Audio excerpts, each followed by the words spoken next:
Welcome to Esalen Live, where we chat with change agents and swim deep waters in an ongoing exploration of human potential. I'm your host, Christine Chen. If you have ever longed to unleash your soul's purpose and connect deeper with your potential, stay right here for the next 20 minutes to experience the energy of the divine feminine and learn how it can help all of us. Today on Esalen Live, we welcome back Dr. Shamini Jain, CEO of the Consciousness Healing Initiative. She's an educator, an author, and scientist of the human biofield. Hi, Shamini. How are you? Hi, Christine. It's great to see you again. Great to see you again, too. Welcome back to Esalen Live. We're talking about the divine feminine. Can you define for us what is the divine feminine? You bet. From my traditions, which really come from the Vedic and Tantric traditions, the divine feminine is simply the creative force. If we dive into, the description of Shakti as the divine feminine, then we're really talking about the manifest power that's behind the whole universe. So it's literally the energy that powers us, that gives rise to form all the beautiful things that we see in this universe and on this earth and even in ourselves, is really a result of the divine feminine and divine feminine energy. So, that is to say, of course, we have the divine masculine in us too. It's Pride Month. It's a beautiful time for us to welcome both the divine masculine and the divine feminine into our bodies, into our biofields, into our society, and honor the expression of all forms of the divine feminine and masculine. But the divine feminine, I feel like, is really a time now where we're being asked and kind of called to embody her even more deeply than perhaps we have been for quite some time now. So I really resonate with the connection with divine Shakti and exploring how connecting with the divine feminine can help us on our healing journey. And if you're just joining us on Facebook Live, we want to know from you, what do you want to receive from the divine feminine today? We're going to explore some practices. Is it the energy of strength? Is it creativity? Is it transformation that you're looking for in your life? What about abundance? What about bliss? And if there's something else that's not on this list, that is an energy that you want to cultivate, receive from the divine feminine today, place it in the comments and the chat. And also, Dr. Shamini Jain, give her some love too if you really enjoy and what she's saying is really speaking to you. It does to me. We've talked before about the divine feminine and some of the goddesses that embody this. This is our personal favorite, Saraswati. How would you say that she embodies the divine feminine, and how does it apply to life today? As you know, Christine, we both have a very fond place for Saraswati Ma, and she's the goddess of wisdom and creativity. She's the goddess of the arts and the goddess of sciences, because there is no separation. When we consider how we bring the divine feminine into our bodies, into our energy field or our biofield, Saraswati Ma reminds us that wisdom stems from creativity, right? So we literally tap into the creative energy, the muse, if you will, within ourselves to gain insight and inspiration. And she teaches us that. As you can see, she's a refined goddess that holds many different factors of wisdom. She has the veena in her arm, the musical instrument, and she holds the rosary, she holds a book. So she's really embodying all of these facets of wisdom, which lie within us. And as we tap into her creative energy in our bodies, we begin to experience that. I love her so much. She reminds me to keep learning. Every time I Yeah. see her, I just said, like, keep being open to learning something new. If you're joining us on Facebook Live, we're with Dr. Shamini Jain talking about the divine feminine. Is there an energy from the divine feminine you would like to explore, receive today? There are some ideas on the screen right there. But if you have another idea, please float it into the chat. Dr. Jain, this is another one of our famous goddesses, the most beautiful one, Lakshmi of abundance. Can you share with us? Is this something that you grew up with, this idea of abundance with Lakshmi? How did it guide you? When did you most connect to her? Absolutely. What a beautiful question. And, probably a longer answer that I can give in terms of my relationship with her and my history with her. But she's a very, very popular goddess, right, among Hindus and actually Jains as well. Jains who, supposedly don't necessarily worship gods and goddesses culturally. You'll see that Jains actually do have a very special place for Saraswati, Lakshmi, and Ganesha. Right. And the more I learn about Lakshmi, the more I'm just in continuous awe of her. Okay. Because if you look at the four arms of what she represents and what she's holding and the energy that she's holding for us, right? You see that she's holding two lotuses. She has one arm that sort of coins are spilling out. She has another one sort of outstretched. She's actually representing our right to abundance in all worldly and spiritual forms. So, yes, she blesses us with abundance in the monetary, in the world, in pleasure, so kama, art, and also the spiritual aspects, which, are really represented by those lotuses that she's holding in the back, that abundance comes in many forms. And when we open to Lakshmi, we're really opening to the energy of connection and devotion. She teaches us how to open the heart. Because as we learn to be in that really beautiful flow of giving and receiving, abundance flows naturally. It's a Mm. natural process. And I love that you specifically called out this doesn't necessarily mean abundance and riches, because the gold coins can be kind of assigned to some as they first start to get to know Lakshmi, that it might be wealth, but it's really all the layers that you were describing, wealth and abundance in so many ways. Here's another one for strength, Durga. She comes in on a tiger. I don't know what else we need to say, but I think you have a lot more to say about this. How do you connect to Durga, and why does this particular goddess and channeling her energy right now as we exit the pandemic, why is her energy really important for us? Durga Ma, in most traditions or many traditions, is considered a queen goddess, right? Or the mother goddess, really. She's the mother goddess. And so she actually expresses herself in all of these different forms. But here you get a sense of her power and her strength, right? She's riding this tiger. So she also reminds us that we can ride the tiger of our waking consciousness and succeed, persevere.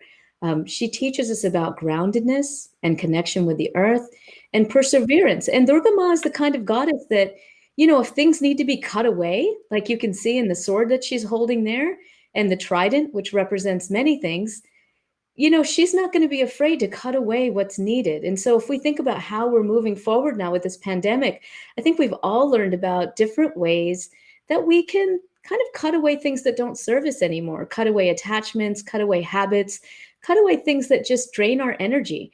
And she teaches us how to do that and how to do it while being grounded in our bodies so that we can continue to get the strength of Earth Mother as we move forward in our transformative journey. So she's Mm. wonderful.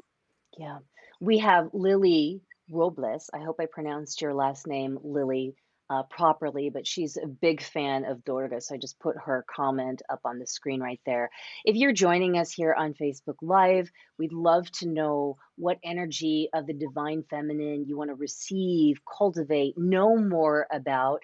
We're moving on to talk about this particular goddess now. Go ahead, Shamini, because this is one that we're not as familiar with in the Western culture, but I think you grew up with her. You describe her so well when it comes to bliss. Yeah, so from the Hindu tradition, you don't often hear about Tripura Sundari. Of course, you do in some of the traditions in the south of India, But this is Tripura Sundari, who is also sometimes known as Lalita, she who plays. And essentially, she's the queen. Actually, you see there that that's Saraswati and Lakshmi that are, they're kind of her helpers in a way. They are her support system because they're in service to her. She represents non-duality in every Mm. sense of the word. So, and this is, of course, stuff that we'll be getting into deeply in the workshop. But Tripura Sundari really leads us back to our innate bliss, our blissful nature, our sense of ourselves as unencumbered souls that have the qualities of Sat Chit Anand, or pure knowing and pure bliss and pure consciousness. So she's so powerful. As you can see, she's really just a queen. And when we connect with her, we really connect back into that innate sense of bliss. And then we can move through life with that sense of bliss and inner knowing. Mm. Shamini, how do we then cultivate the divine feminine across all gender identities? Because it's really not just for females. This is really an energy of the divine feminine, not a female role model, so to speak, correct? Absolutely. Absolutely. As I mentioned, the divine masculine and the divine feminine are in all of us, and we can express them in any way we choose. There are no rules. I mean, that's why it's just so beautiful that we're talking about this during Pride Month, when there's so many beautiful expressions that are being celebrated this month of the divine feminine and masculine in any ways that we choose. Again, when I consider connecting with the divine feminine and helping people to connect with the divine feminine, the first step is really feeling our bodies and feeling our energy field. We often live in the mental world. We're kind of bombarded with mentalism in our world at this moment, right? So, what does that mean? We think a lot, we plan a lot, we kind of move forward with ego action a lot, and that's all great. We need ego action to move things around in the world. But yet we're more than just mental. And the ancients said it very clearly. They said, when you unite the mental and the vital force, and the vital force can be considered kind of a reflection of Shakti, or the divine feminine. When we come to know our Shakti, when we come to connect with our energy, and we marry that with the mind, which could be seen in some cases as a reflection of the divine masculine, right? Spacious consciousness, then we can really know ourselves in totality. And so this is for all genders. This is for all people. This is our inner birthright. We have these qualities within us. Because our society really hasn't placed that much emphasis on connecting with the physical body, connecting with the emotional state, connecting with our energy, the divine feminine is a really powerful way for us to get to know ourselves more deeply and to live the lives that we want. Yeah, Lily is really loving what you're saying. Baba Jean said, yes, Durga. And then Jack said, the goddess is alive. Baba Jean is also quite a fan of Saraswati. We are too. And Tyra Mulligan, I hope I pronounced your name right, is really just so happy that she caught this and is a big fan of Dr. Jane. So thank you so much for all your comments. This is the prompt that we're continuing to work with for the next 5 minutes here. What is it that you want to receive from the divine feminine today? Is it strength, creativity, transformation, abundance, bliss? What is the energy that we're working with and trying to cultivate more of these days? Uh, the subtle body of the chakras is such a foundation of this practice that you're describing right now.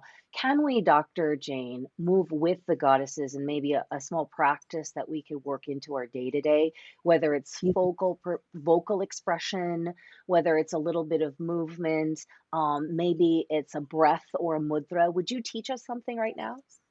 You bet. Well, let's see how many of these we can integrate, right? Okay, Because yeah. truly, sound making, movement, and breath are connected and are beautiful ways for us to access our own Shakti within the body. So let's have some fun here. I'm going to invite you, if you have the ability to stand up, to just sort of stand a little bit and sway. I mean, often a lot of us are in seats a lot, even now during the pandemic, a lot of us spend too much time on the computer. So I'm going to invite you to just stand for a moment and just move your hips gently. Just move them. Make sure that we're really getting into our lower bodies and not just living from the waist up. There's a tremendous resource of energy in the lower body, especially when we connect with the earth. And so when we connect with the Shakti of the earth and the Shakti of creativity in the lower body, we can really begin to jumpstart our connection with the divine feminine and our healing process. So as we're moving here, let's just do a simple mudra. This comes from the Bharatanatyam tradition. And here we have what's called Hamsa Mudra. And I'm going to turn my hands this way too so you can see it. But essentially, you're just going to put your 3 fingers in the middle, straight out, lift your pinkies a little bit and have your thumb out. And you're really creating kind of a swan with your hands, right? The swan that is the embodiment of grace and creativity. And then just allow yourself to open your chest. Can keep your hips moving if you want, or keep them still, but really just feel that juiciness that is there in the hips and sacral area as you're moving the body, just floating, right? And feel that watery energy. Here we're really working with the energy of water. The swan is gliding on the water. We're moving our hips and we're just really feeling that flow in our bodies, right? Just allowing for that flow to move forth. Now we're going to do some just very basic breathing to do this. So we'll just inhale for 8 counts and then exhale for 8 counts. Just that simple, just a conscious breath. So taking a breath.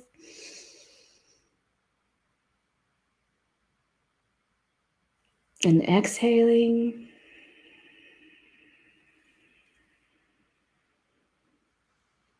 Again.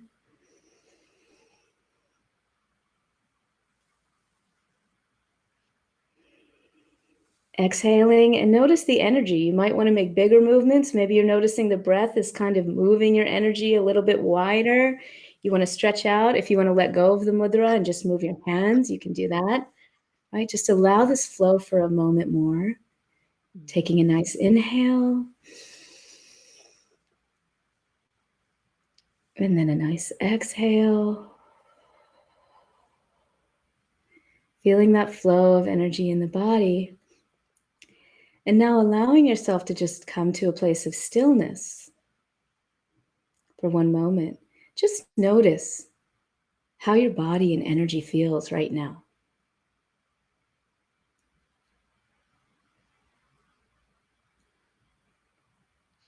You might feel a stronger sense of energy in the hands or the legs, the sacral area. Do you feel more flow?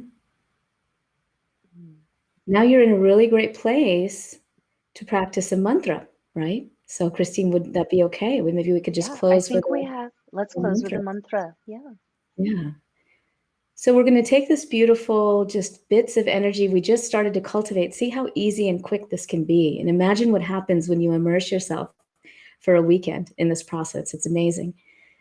We're going to simply chant 3 words. This is a mantra for Tripura Sundari, to open to our innate bliss, open the crown chakra, and allow the divine energy to move all the way up the body, touching the crown, opening the crown to receive the soma that guides our bliss. So the mantra is Aim, Kleem, Saw. And I'll do this 3 times. You can feel free to listen in or chant it with me. Aim, Kleem, Saw.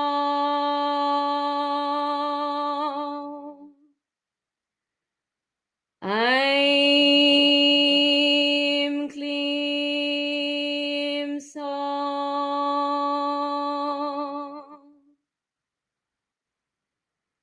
Aim, Kleem,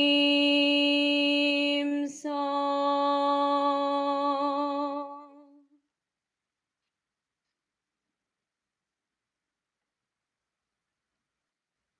And just allow for that flow to continue throughout your day.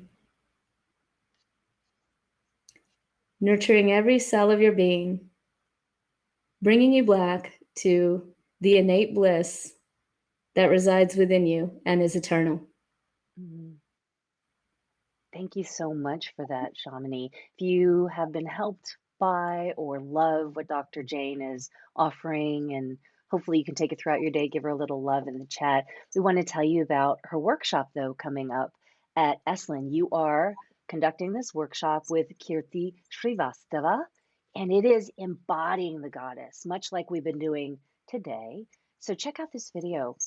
Stay with us, everybody. Check out this video. Embody the goddess, her grace, her fire, her fluidity, her creations. She is all who is, undivided, complete. She is you. Embody the goddess. Bring her through you, in your body, through your voice, your breath, your spirit. Release your struggle. Surrender to the grace that lives within you. Mantra, song, dance, and mudra sparks her in you. Bring power, grace, and beauty to the world who desperately calls for the goddess to show herself now. July 9th through 11th at Esalen is when this workshop is taking place. Transformation through movement, sound, and breath. July 9th through 11th with Dr. Shamini Jain and also Kirti Srivastava. Thanks so much for joining us on Esalen Live today. Dr. Jain, are you still there? Yes, I am. Okay. Thank you so much for joining us. Check out the workshop. Oh, thanks, Christine. I thought you were talking to everybody there. I was like, yes, thank you. I didn't want to interrupt. Yeah. Oh no, for sure. Yeah. And if you loved what Dr. Jain offered today and it's really helped you, please give her a little love in the comments. Thanks for watching Esalen Live. Continue to stay inspired. Have a beautiful day, everyone.